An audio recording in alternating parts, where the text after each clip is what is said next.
Breaking news tonight, we're learning a service member from Indiana has died in the Middle East. The U.S. military confirms Captain Seth R. Koval with the United States Air Force was from Mooresville. He was 38 years old. His wife posted these photos on Facebook along with a statement from their family saying, quote, "Our world was shattered just 2 days ago. There is nothing that can prepare you to receive news that you've lost the love of your life. Our family will never be the same." She goes on to say the military confirmed he was one of 6 service members who died when a refueling aircraft crashed in Iraq Thursday.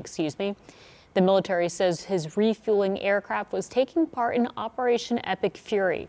The crash is still under investigation, but NBC News is reporting 2 planes were involved. We'll be updating this story online with more information about Captain Koval and the investigation into the crash.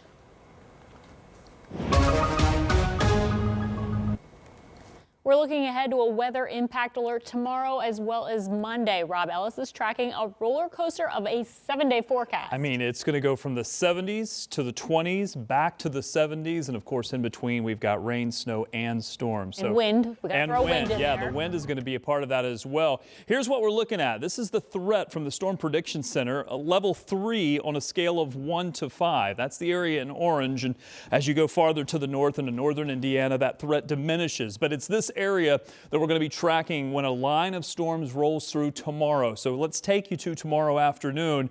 This is a new model run that just came in, and it is indicating that there may be a little bit of concern sometime around the maybe 7 to 8 time frame as this enters Indiana with some gusty winds and could not rule out an isolated tornado. It will continue to move across the state. It is a slight bit slower with this model run than maybe the previous model runs. It may take it through about midnight before it exits the state. And then behind it, yes, those are snow showers that we're expecting because the temperatures are going to drop in a big way. Now, the biggest concern is going to be wind gusts. It's going to be windy anyway tomorrow, but as that line of storms approaches, we could see some damaging wind within that line of storms and even an isolated tornado threat. Now, most of the threat is to the south and west, but we couldn't rule it out if there's a little kink in that line. It's something we'll be tracking for tomorrow. We could have gusts of 50 miles per hour even outside of the storms. A windy day, just like it was yesterday, and that line of damaging winds sometime between 7 p.m. and 11. And again, we're tracking that chance for isolated tornadoes. I'm going to walk you through this hour by hour coming up. A family member is calling for change after an 11-year-old Stylesville girl died last month. Her father and stepmother were charged with neglect. Brandon Schaff was at a vigil earlier this evening where the community came together to remember her. The Stylesville community is still mourning the loss of 11-year-old Oakland Vasquez, who tragically died last month. The community gathering here at Stylesville Christian Church right here in the parking lot to honor her and to talk about legislation that can have a lasting impact. Candles lit in Oakland's memory, representing the light her aunt says she brought to the world. She's pushing for a law named in her niece's honor to protect people from abuse. Oakland's law represents a commitment to safety, a commitment to accountability, and most importantly, a commitment to the idea that even the smallest voice, even a child's voice, can inspire meaningful change. Oakland died in her home last month, and her father and stepmother are charged with neglect of a dependent resulting in death. Ashley Cox helped organize the vigil and the push for new legislation. She says there should be a shared system between police, hospitals, and schools to track potential child abuse. No child should ever go through this, and a little girl was silenced, and we need to be the voice for her, and this happened in our backyard, and to ensure that this doesn't happen again. There are plans to create a park bench to memorialize Oakland.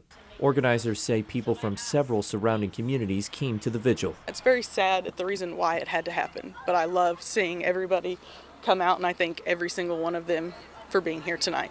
Among the crowd, one color stood out. We're remembering her with the orange ribbons of her birth month, and just to help the community heal. To my niece, Oakland, you are loved beyond words, and you will never be forgotten. Through this law, your light will continue to shine in the lives of countless others. In Stylesville, Brandon Schaff, 13 News. Tonight, a heartbreaking update in the case of a missing teen. Relatives confirm 18-year-old Travion Pirtle was found dead on the northeast side of Indianapolis last night. Family tells us he was found off East 38th Street near German Church Road. He was last seen March 7th at a friend's house, according to his family. They said he ran out of the house, left behind his shoes, phone, and car. We have reached out to police to get more information. As soon as we hear back, we'll let you know. Right now, police are trying to figure out what led to a shooting on the east side of Indianapolis tonight. This happened just after 8 in the evening. IMPD tells us officers were called to Kildare Avenue near East 21st Street and Emerson Avenue. Police found a person shot, awake and breathing.